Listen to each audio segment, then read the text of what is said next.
Welcome to Gospel Truth TV. We're grateful for your presence and pray that this message brings spiritual growth, guidance, and encouragement to your life. To stay connected, please subscribe, like, comment, and share with others. God bless you. Please don't relent, especially now that we are heading into the festive period. Most people lose their fire towards the end of the year, and I'll tell you why. Number one, the consciousness that is created in the atmosphere. It's a consciousness of festivity, and the consciousness of festivity provokes a sense of pleasure, an awareness of pleasure. And whether you like it or not, these things impact on your hormones. They impact on your psychology. You know, especially those of you who are in Europe and the UK and America, you discover that some cities are already being lit up, and it's just celebration night till morning. If you are not careful, it will impact on your consciousness, it will impact on your psychology, and it will water down, a lot, of your vibrancy in the spirit. Secondly, because it's a time of festivity, it will also provoke a lot of lewdness. It will provoke a lot of immoral activities, because our world is so decayed that people think happiness, joy, celebration should always be tied with immorality. And so you are going to be interacting with a lot of energy, immoral energy, because of the festivity that is in the air. People will be traveling for holidays, people will be going to beaches and all kinds of things. Some people would just want to do what they've not done before. So you will see all kinds of things. So the first thing is that the consciousness of festivity can reduce your spiritual temperament or your spiritual vibrancy or fire, and then the activities that will become commonplace, which most times is coated with lewdness, nudity, and immorality, can also affect you because you will see and hear. And then number three, demons carry out a lot of their activities towards the end of the year, and mostly the beginning of the year. Why is that so? Because they know people make a lot of decisions, lifelong decisions. You see that towards the end of the year, beginning of the year, that's where you start hearing things like resolutions. You start hearing things like all of these things, because they know people are about to make decisions. So they are going to become more aggressive to influence the decision the people make, because they know it's going to affect their actions for some months. You see that? So there's a lot of turbulence in the spiritual atmosphere. So you cannot afford to live carelessly at this time. So it's important for you to watch your heart, guard it with all diligence. The Bible says, out of it are the issues of life. Guard your heart. And it's also important for you to learn to build spiritual culture and patterns around your operations, especially at this time. And this is where most of the things we've exposed you to will come handy. Maintain your fasting routine, maintain your study routine, maintain your prayer routine. Don't allow anything alter the delicate balance of your soul at this time. Because of this, I want to give you three very simple but vital counsels that, if applied, will help you to maximize the season. Number one, be deliberate to show love. Be deliberate to show love. Why is it important? Love is the nature of God, and love is the energy of God that kills every other negative energy. So as much as it's within your power, your friends, your family, your loved ones, show them love. Now how do you show love? You show love by being kindly, affectionately disposed towards people. So in your speakings, in your actions towards people, make sure that there's a lot of love in it. Number two, you show love by gifting people. The Bible says, for God so loved the world, John 3:16, that he gave his only begotten son. So you show love by gifting people. And so this is the time for you to really show love to people. For God so loved the world, John 3:16, that he gave his only begotten son, and whosoever believeth in him should not perish but have everlasting life. So gift things to people. You can give them things, whatever it is, but by all means give them Christian materials, things that will impact their eternal destiny. So you can buy somebody a Christian book, you can give somebody a Christian message, and of course you can also give them material things. There's nothing wrong in giving somebody clothing or what to wear, and all of that. Just show love to people. That's the first aspect. The second aspect in showing love is ensure to forgive everybody that has offended you. I know that a lot of people do that as a part of resolution for end of the year, But I'm not telling you to do that necessarily because it's the end of the year, but because God is the one who ordained seasons for humankind. And so this is a cycle. And because it's a cycle, you're about to initiate a new cycle. You can't go with burdens.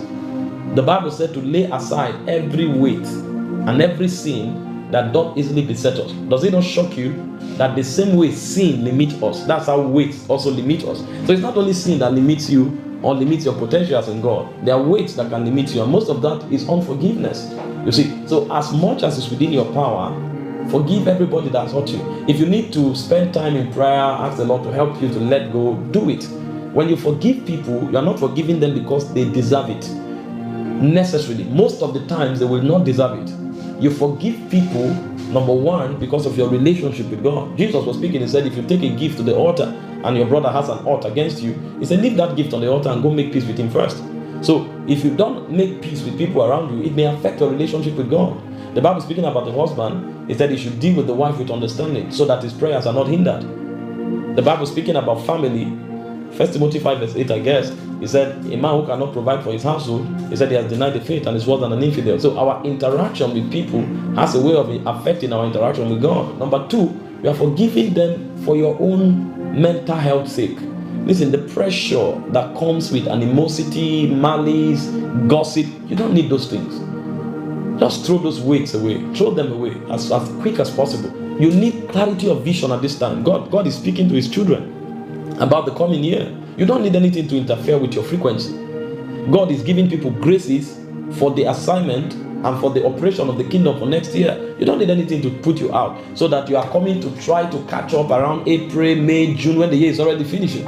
You see, but the way you get yourself at the front line is to make sure you alight yourself of unforgiveness and bitterness towards anybody.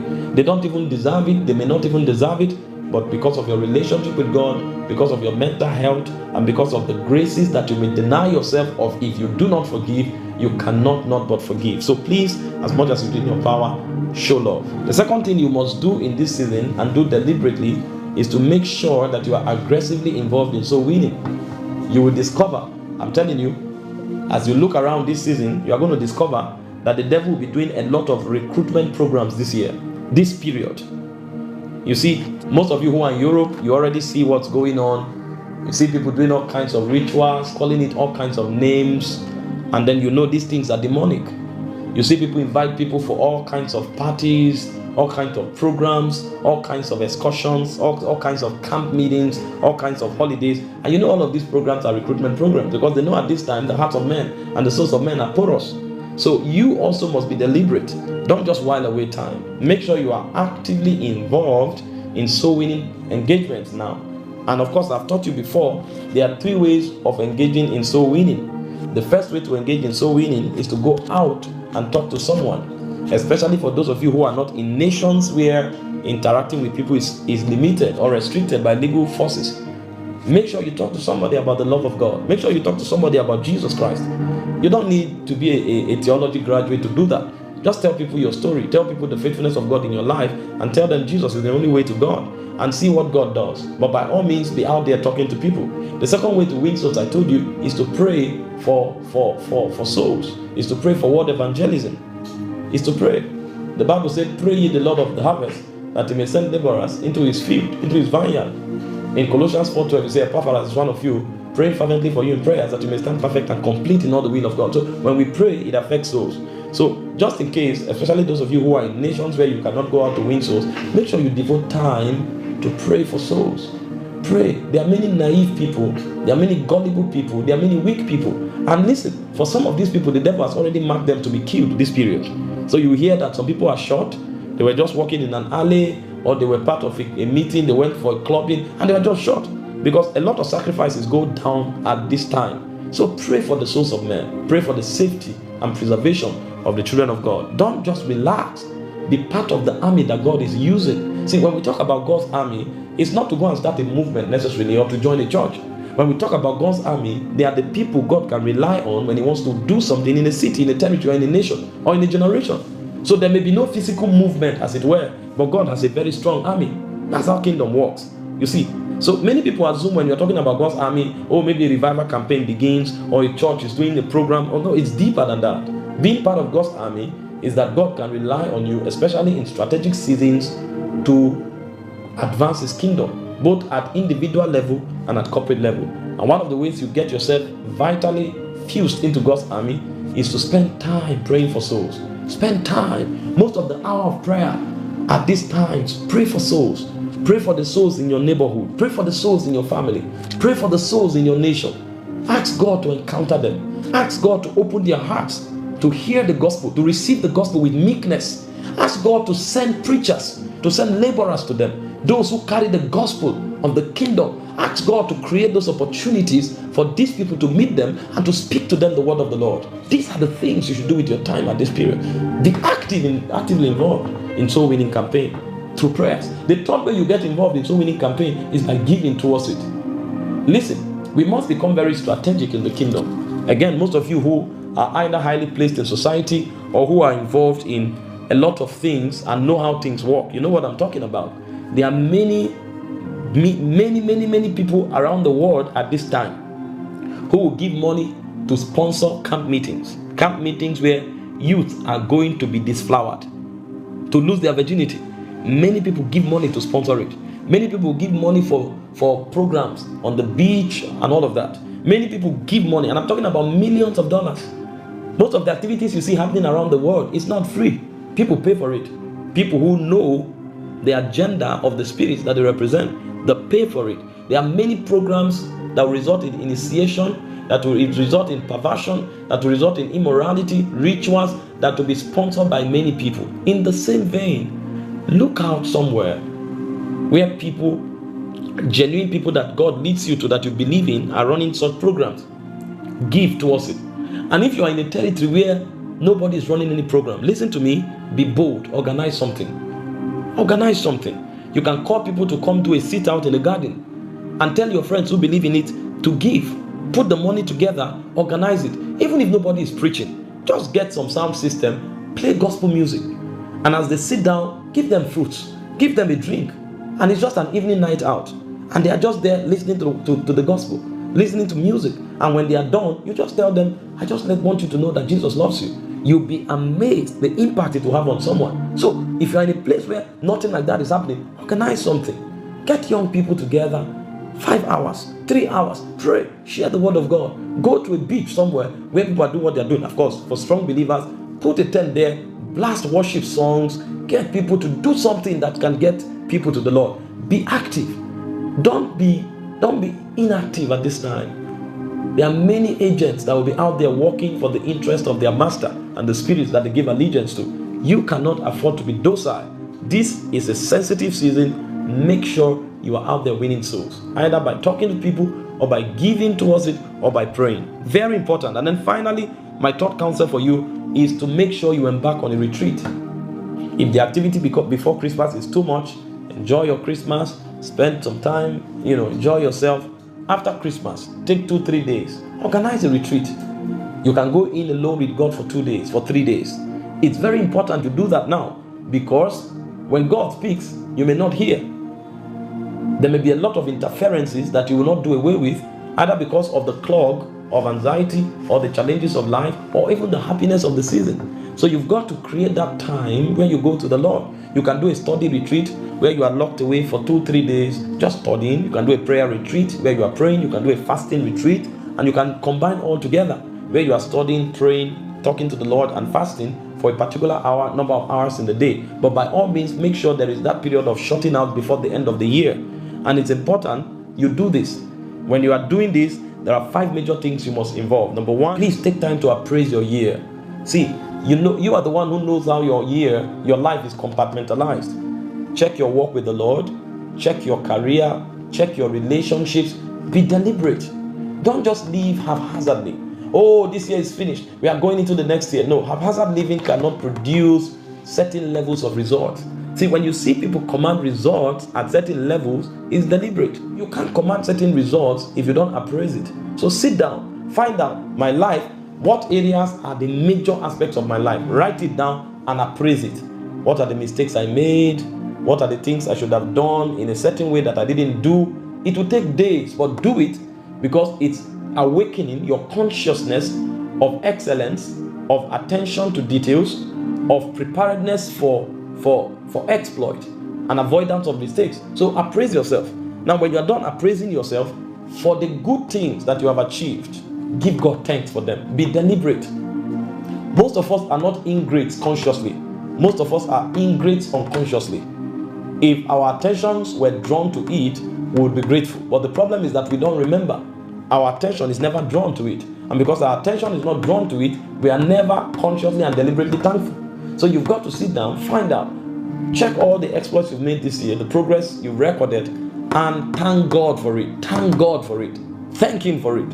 You're acknowledging that He is the one who did it. And as you do that, there'll be more grace released to you. Number 3, stay with God until you download strategies for next year. You will see something. You will hear something. You will receive an inspiration. Those who get ahead in life, this is how they do it. You don't get ahead in life casually. Listen, ministers of God may receive a word for their congregation. And trust me, that word can bless you if you are part of that congregation. But you need to understand that that word is for millions of people. It's the degree to which you tap into it that you'll be blessed by it. You've got to receive your own word from the Lord. You've got to receive your own direction from the Lord, so that your own word fuses into the overall word that God has given to the people. That's why you must stay with God. Listen, if you stay with God, He will show you.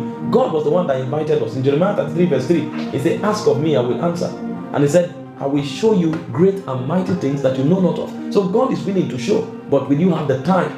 This is why you've got to lock yourself away.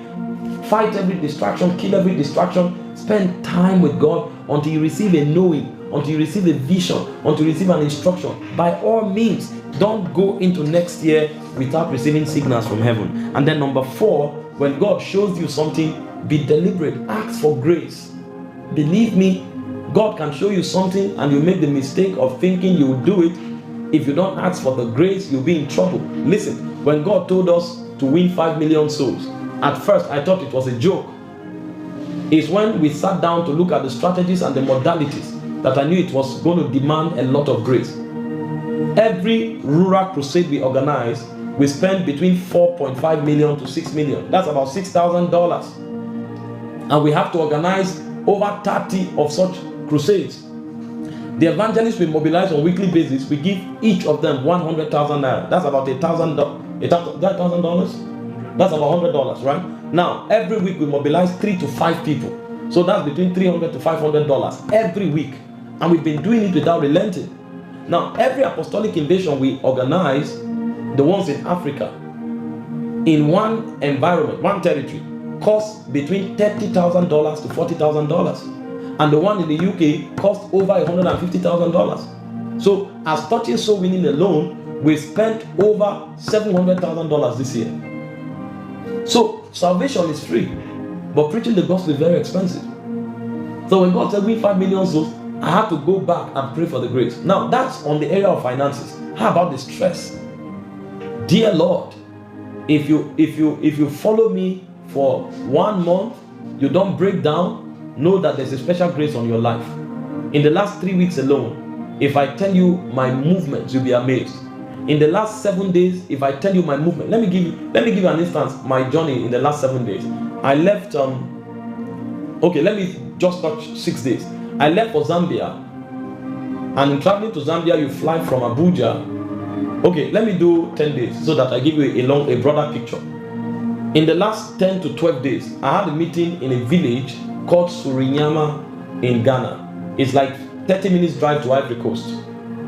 Now, I was supposed to fly from Abuja to Accra, but somehow the agent made a mistake in our flight ticket, so we couldn't make it. So we had to fly through Lagos. So I flew from Abuja to Lagos, waited 2 hours, flew from Lagos to Accra, waited 1 hour, flew from Accra to Kumasi. We got to Kumasi, we now drove 5 hours to that village. I preached 2 nights. When I finished preaching, I realized I was supposed to leave there for Botswana, but if I get the flight that was 2 hours away, I won't catch the flight in Accra for Botswana. So I finished preaching around 10:30 at night. 12:30, we drove 5 hours back to Kumasi to catch a 7 a.m. flight to Accra so that we could catch the 9:30 a.m. flight to Botswana. When we got there, we discovered they didn't send the visa to for my sister. So I had to reschedule the flight to Abuja for the next day and flew from Accra to Lagos and flew from Lagos to Abuja. The next day, I was on the flight back to Botswana. And so I left Abuja the next day, flew 4 hours, 30 minutes to Ethiopia, flew another, after 3 hours, flew another 4 hours, 30 minutes to Botswana. When I got to Botswana, I drove 5 hours from Gaborone to a city called Francistown. And then I got there by 8 p.m. I mounted the altar by 8:30 and preached in that crusade. The next morning, I drove 5 hours back to Gaborone to catch a flight to Ethiopia. Flew 4 hours, 30 minutes to Ethiopia, slept over. The next day, I flew back to Abuja. That was a Saturday. I went for service on Sunday. I did Tuesday Bible study. On Wednesday, I was going back to Zambia. I was on Qatar Airways, flew 7 hours to Qatar, and then flew another 8 hours to Zambia from Qatar. I preached in Zambia for 2 days. I was supposed to leave that night. There was no flight after midnight. And I needed to come back that Saturday so I would wed one of my sons who was getting married. So the only flight available after 12 was Turkish Airways. I had to board that flight, but unfortunately, they had to fly me to Dar es Salaam in Tanzania. That was 5 hours, 20 minutes. They flew me from Dar es Salaam after 1 hour to Istanbul. That was 7 hours. We now moved in 50 minutes to another flight and flew 6 hours to Abuja. I flew another 19 hours. I came to Abuja the next morning. I drove 5 hours to Makurdi to wed the young man, and then drove 5 hours back that same day because I had Sunday morning service. As I finished Sunday morning service, on Monday, I was back to Zambia because Monday was 11th because Apostolic Invasion was for 12. I went back to Ethiopia again, 4 hours, 30 minutes, and went to Zambia. Preached for 3 nights. I just landed this afternoon, routing Ethiopia and Abuja. Now, if you travel like that, even if you are a military officer, you will break down. Now, I finished talking to you about money. I'm talking to you now about stress, physical stress. Now, imagine combining this physical stress with spending over $30,000 to run the Apostolic Invasion, and we didn't take offering. As if that's not enough, you are now talking relationship. How about my family? Where do I spend time with my wife and my children? You see, so this thing requires grace. So when God shows you what He will do with you next year, don't run away from His presence. You need to still spend time and pray for the grace to bet those things, because you may see it and never become it. And this is the problem with many people. They hear God clearly, they see the vision clearly, but there's a distraction that won't allow them to fulfill that vision, and they didn't pray for grace to conquer that distraction. There was a disfavor that won't let them receive the resources required for that, and they won't pray for grace. So when God shows you, number 4, make sure you ask for grace. And then when you have asked for grace, number 5, also ask for mind or mental transformation. Because sometimes you may have seen the picture, you may have received the grace, but your mind is locked into your past. And what God wants to do in the future, you don't have the mind capacity to bear it. So you have to ask the Lord, enlarge my vision, enlarge my mind. You may have become a master as a relationship expert, talking to people from church to church. God is now telling you, I want you to address presidents. You need mind transformation to be able to accommodate what God is saying. You see why you need a retreat? It's too important. These things are not things you can get just juggling through the activities of the day. So you need a retreat. It will help you appraise the year you are rounding up. It will give you opportunity to give thanks for the things God has done for you in this year that you are rounding up.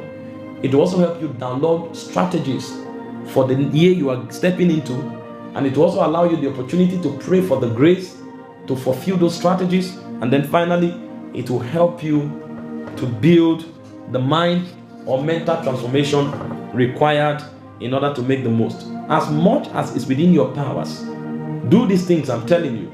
At least take out 3 days. Stay with the Lord.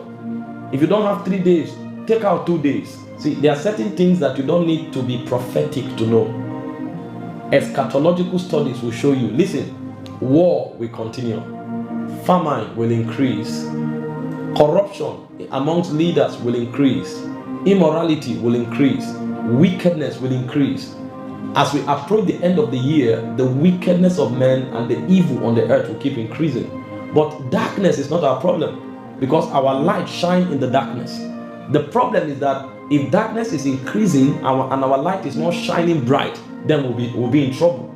And so when we say there will be evil, there will be wickedness, there will be famine, there will be persecution, there will be war, it's not to threaten anybody. These are normal operations of darkness, but it's to help you build the consciousness of light, because your insurance and your victory is tied to your illumination. The Bible said in John chapter 1, from verse 1 to verse 3, it said, "In the beginning was the Word was with God, and the Word was God." It said the same was in the beginning with God. All things were made by Him. Without Him was not anything made that was made. In Him was life. The life was the light of men. And He said in verse 4, "The light shines in the darkness, and the darkness comprehended it not." So the devil cannot comprehend our operation. But the question is, are we shining? Jesus speaking, He said, "Let your light so shine." That means you may have light, but you may not let it shine. So God has given you light. It's your duty to let it shine. He said, "Let your light so shine among men." So you have got to let your light shine. And these are some of the things you will do in order to let your light shine. And it's as your light shines that you eat the good of the land. It's as your light shines that you enjoy safety and invincibility. It's as your light shines that you prosper and make impact. So by all means, you have to let your light shine, so that the year coming, while men are cast down, you will say there's a lifting up. Glory to Jesus. So these are my counsels to you. Thank you for watching Gospel Truth TV. May God's love and truth guide you always. Don't forget to subscribe for more inspiring content. God bless you.